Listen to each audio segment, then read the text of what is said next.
Estamos de volta com Pensamento Jurídico, uma produção da Associação dos Magistrados Mineiros, AMAGES. Participe de nosso programa pelo e-mail pensamento@amages.com.br, pensamento@amages.com.br. Hoje estamos discutindo a história do Judiciário Mineiro, por meio da Memória do Judiciário Mineiro, o MEJUD, órgão instituído no Tribunal de Justiça há 25 anos e é coordenado pelo superintendente Lúcio Urbano Silva Martins, desembargador que presidiu o Tribunal de Justiça de Minas Gerais. Neste bloco, nós vamos contar um pouco sobre como funciona a memória do Judiciário Mineiro. Nossa equipe esteve lá e mostra para você parte do acervo.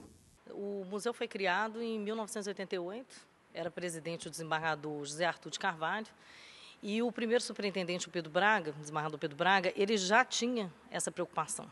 Então, assim, ele sempre ficou muito sensibilizado com a questão do patrimônio histórico que pertence ao Tribunal de Justiça. Então, Minas Gerais reúne, dentro dos arquivos dos fóruns e o que está aqui na capital, mais ou menos 70%, 75%, 80% de toda a documentação cartorária produzida no Brasil, principalmente período colonial e império.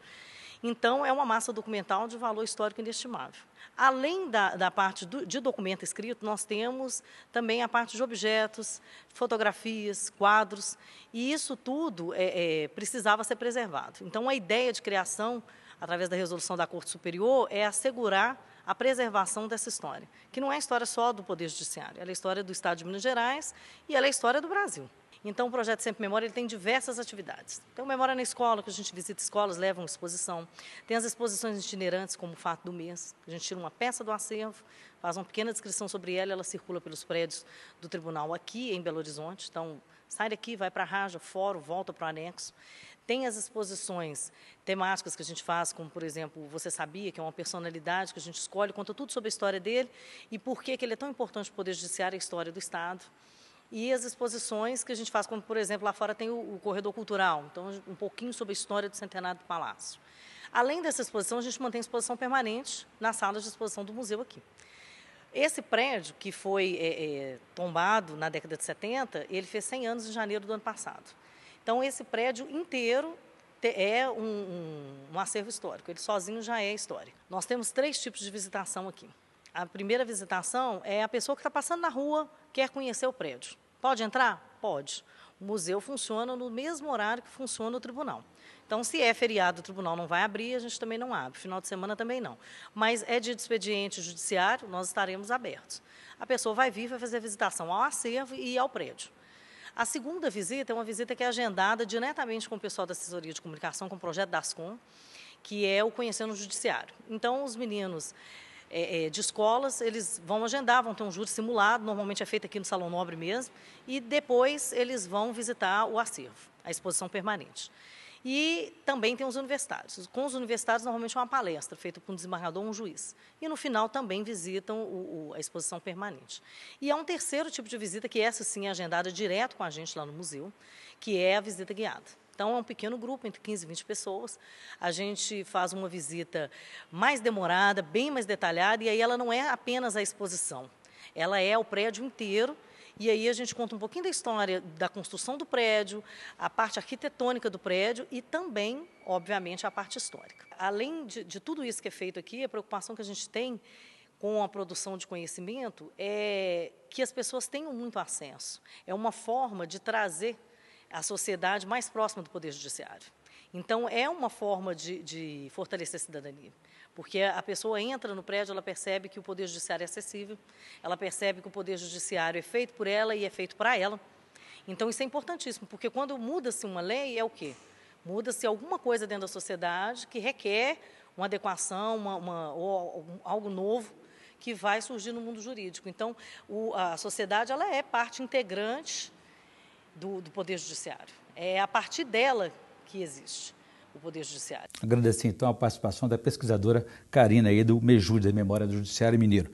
Doutor Lúcio Urbano, então, nós vimos aí algumas imagens sobre o MEJUD, a Memória do Judiciário Mineiro, e vários objetos. Qual a importância desses objetos? O que eles contam para nós? Que objetos só poderia destacar aqui dessa importância da trajetória do Judiciário?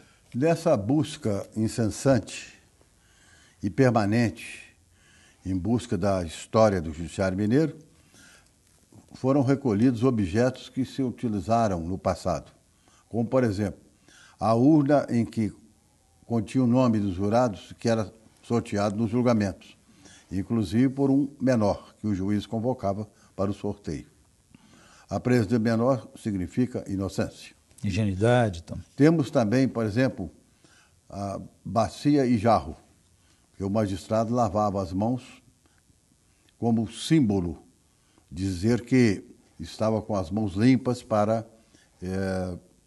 dizer o direito. Isso hoje é importante ainda, ou o magistrado precisa se envolver um pouco mais com o processo, com as partes? Temos também uma série de processos que ganharam grande rumor no estado de Minas, como, por exemplo, o erro judiciário de Araguari. O processo do Macharré, que foi muito badalado em Belo Horizonte, que foi o primeiro processo julgado no edifício da Rua Goiás. Foi o primeiro prédio-fórum de Belo Horizonte. O Tiradentes também tem esse processo lá? Temos o processo do Tiradentes, inclusive os autos da devassa, né? E há, inclusive, um trabalho muito bom sobre o Fagundes, que foi o advogado dos Inconfidentes.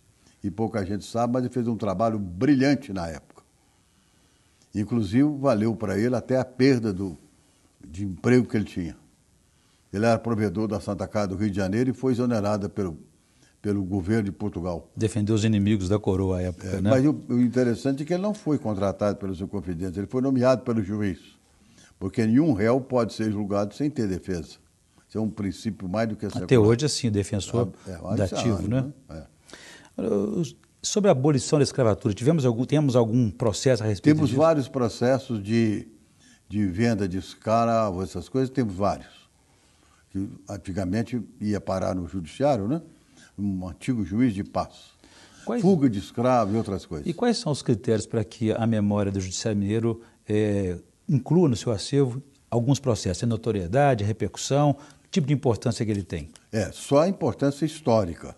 Porque a importância, vamos dizer assim, jurídica dos processos é outra coisa. Uhum. Cotidiano não, né? Não, porque dizer se o processo tem muita importância jurídica, isso é muito mais para aqueles que são os homens do direito, né? Tanto os juízes como os promotores e os advogados. Mas deve ter um prazo para isso, porque, por exemplo, nós estamos vivendo esse processo do mensalão em Brasília. Se estivesse aqui no Judiciário Mineiro, teria que aguardar um tempo para que esses processos saiam da tramitação e vão para a memória, não é isso? Mesmo porque esse do mensalão foi citado e agora é que está começando a execução penal. Ele não pode sair de lá, né? E até acredito que jamais ele sairá do arquivo do Supremo. Por quê? Por causa da importância histórica. Então o próprio acervo do Judiciário Nacional, no caso, né, o maior julgamento da história do STF. Né? Eu gostaria de colocar algumas coisas que foram celebradas no último dia 11. Eu gostaria só de pedir para o senhor que a gente fizesse isso no próximo intervalo, que eu tenho uma questão para colocar para o senhor na abertura do terceiro bloco. A gente volta então em instantes.